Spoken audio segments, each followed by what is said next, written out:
एक गांव में एक किसान रहता था। उसके पास एक गधी और उसके दो बच्चे थे। एक बच्चे का नाम रवि था और दूसरे बच्चे का नाम कवि था। किसान जब भी खेत से काम करके घर लौटता था तो एक पोटली घास रवि की पीठ पर लाद कर लाता था। कवि का इस्तेमाल वह नदी से पानी लाने में करता था।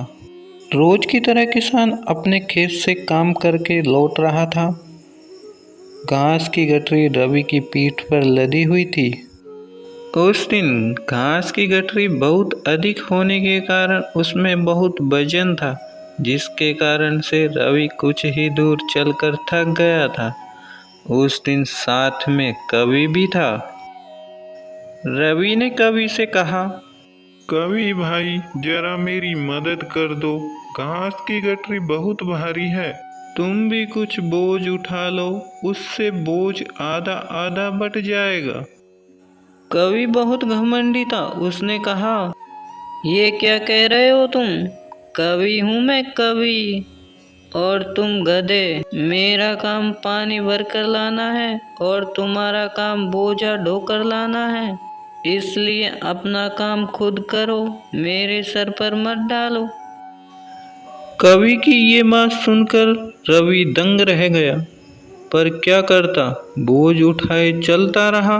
कुछ दूर चलकर उससे आगे चला नहीं गया और वह वहीं असहाय होकर रुक जाता है।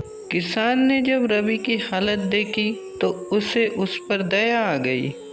उसे लगा कि इतना सारा बोझ उसे रवि पर नहीं डालना चाहिए। उसने अब घास की गठरी कवि के ऊपर रख दी और अब रवि आसानी से चल रहा था। अब रवि सारा बोझ उठाए चल रहा था।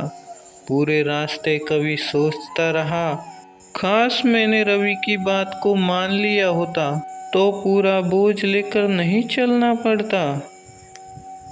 उस दिन कवि ने तय किया कि मैं हमेशा अपने साथियों और अपने ज़रूरतमंदों की मदद करूंगा।